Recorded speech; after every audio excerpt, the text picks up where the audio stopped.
Hey, what's going on YouTube? Today I'm gonna be going over what to do when the league kind of just dies. It's the best way to put it. So player drop-off has happened.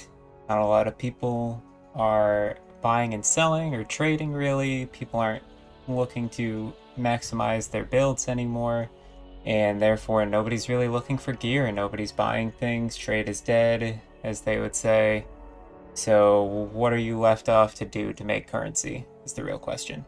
So what I found is when the player drop off occurs, there is a lot of solo play happening, and therefore mainly what people are looking for in game now is mapping materials and crafting materials. Since gear doesn't really exist for most players on what they are looking for, it means that they have to craft it themselves. So crafting materials goes up in demand as player drop-off occurs, as well as mapping materials for players who already have their build put together and are now farming maps and playing the game need map currency to continue playing their strategy. So that means that things like rare crafting for profit, unique flipping, gear flipping, that kind of stuff is no longer going to be working when the player drop off occurs.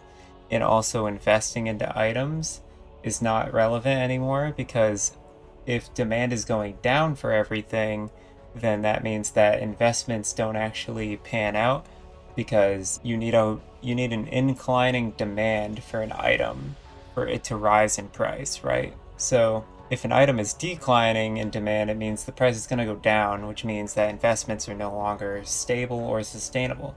So we have a few options as to what we can do for farming and best ways to get currency during dead league or late league or player drop off, whatever you want to call it.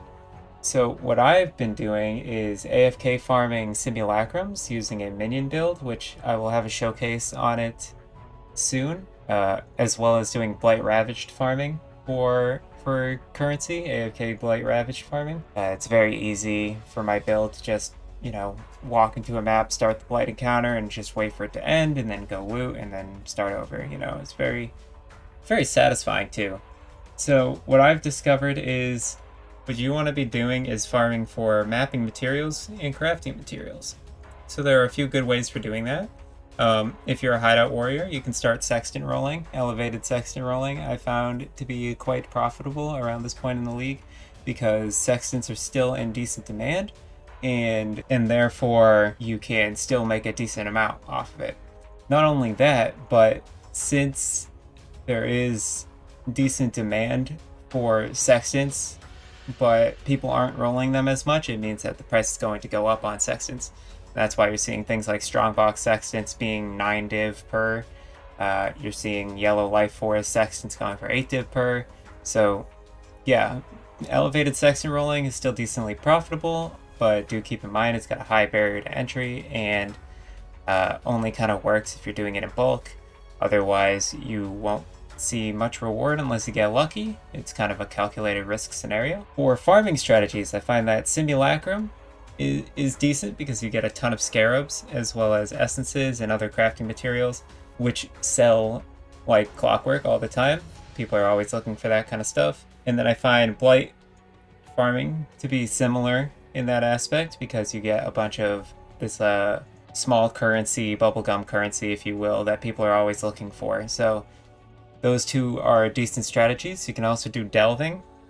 Deep delving around this time is very good because there's a lack of fossils in the market. So fossil prices go up, resonator prices go up. So you get a little bit more bang for your buck on that as well. And then things like sextant farming and boss currency farming. So you can do red altar farming, especially with chaos orbs going up in price. Now it's I think it's like 200 chaos for a div. So with chaos orbs going up in price, red altars are looking more appealing. Awakened sextants are a decent farming target as well. But if you like blue altar too much and don't want to swap to red altar, then you can do blue altar and farm for eldritch currency instead. You can go for things like eldritch orbs of annulment, exceptional currency by doing boss farming, or you can do exalted orb farming using blue altars. You can do map rushing, where you farm for invitations. You can do the winged scarab sextant farming, where you farm for winged scarabs. Those are in high demand as well. So these are just a few good ideas, but basically what you want to be focusing on is consumable currency and mapping materials. Those things are what you want to work on selling. Besides that, if you do have gear that's waiting to sell, I want to advise that dropping the price is not going to make it sell any faster. So just be patient. It might take a lot longer for an item to sell, but don't drop the price. You could set it to an asking price and see if anybody throws an offer out. If there's no offers being thrown out at you, then there's no reason to drop the price, because nobody's gonna be afraid to throw you an offer if they can't afford the price it's listed at, and then from there you can consider if that offer is worth it, or if you don't like the offer, you can just stick with the item. But yeah, don't drop your price because you're getting impatient. Just be patient. And if it doesn't sell, it doesn't sell, you know. Of course, there's always a price that people are willing to pay if they think it's highway robbery, if you will. So yeah, only drop your price if you plan on plummeting the price to a point of anyone would buy this if they were not stupid. For mapping strategies, since I know a lot of people play bow characters and are focusing on mapping this league, I would like to suggest looking into Z-Boob's winged scarab farming strategy, where he farms winged scarab sextant with yellow life force sextant, and then he does 50% cannot lose a sextant on roll, and then running conqueror maps on city square with wandering path, so that you have the 3 bosses, and then you roll the maps for unique bosses are possessed. That gives you the scarabs, and you go red altars and you try to get map and scarab duplications. So yeah, that's a very good strategy. For more information on that strategy, you can hop into my Discord and feel free to ask questions. Discord will be down in the description. I also leave a bunch of extra tips and stuff there. You know, if you have any questions, I'm always happy to help out. If you are dead set on profit crafting still, I suggest profit crafting jewels around this point in the league.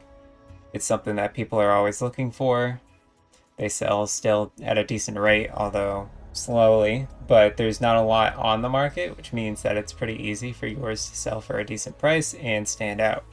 Another decent strategy would be to farm for gambling currencies. Since a lot of people are quitting the league around this time, gambling currency goes up in price. Things like House of Mirrors, so the thing about things like House of Mirrors is you can't really target farm it. I believe it drops in the Adziri encounters, but it's very, very low odds, so things that you should probably be target farming are more so oriented towards like maybe heisting for stack decks or logbooks for stack decks, and running a runic monster strategy in your maps, getting exotic expedition currency so that you can use that for logbooks and then farm your logbooks and sell stack decks that you get out of logbooks from Tujin.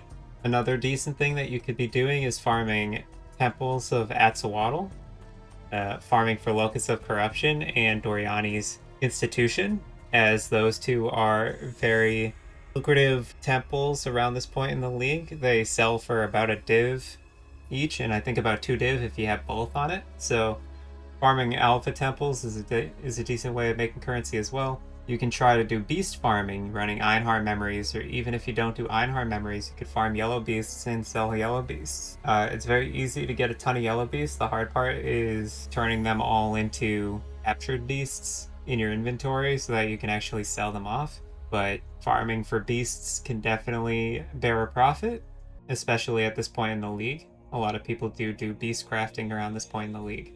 You could try doing essence farming. I know Arrow was doing an essence farm not too long ago, and it seemed like he was making a decent profit off of it. So something you could try doing is either the Einhar essence farm, the Einhar memory essence farm, or you could do map essence farming and using remnants of corruption on your essences to try and increase the tier of them. And then pairing essence farming with harbinger farming so that you can get the fracturing shards, because fracturing orbs are also worth about 9 div right now, so those are also very good, and they sell fast as well. A lot of people have to fracture their stuff because there's no fractured items on market anymore.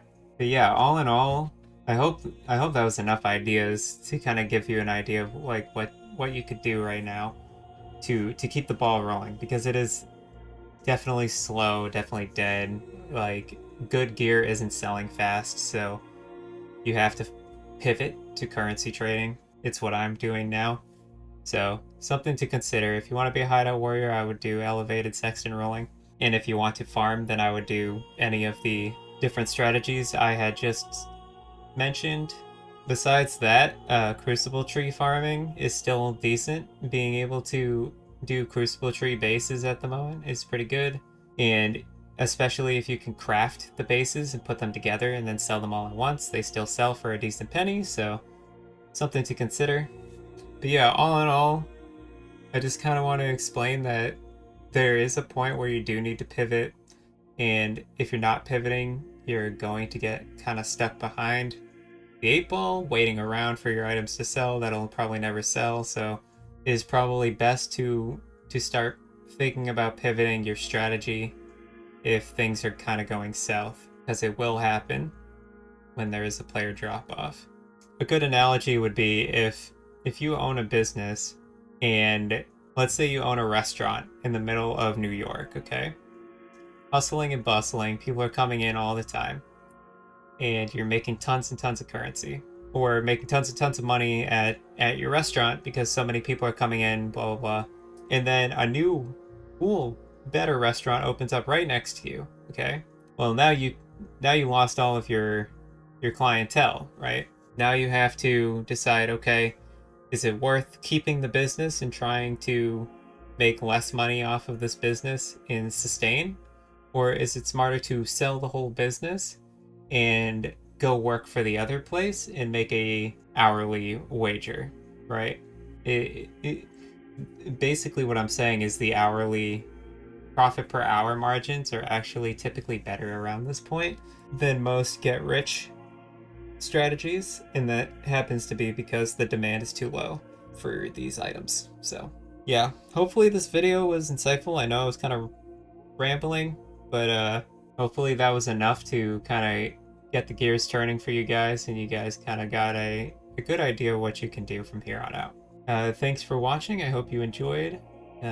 Be sure to like and subscribe, and I'll see you in the next one. All right, see you later.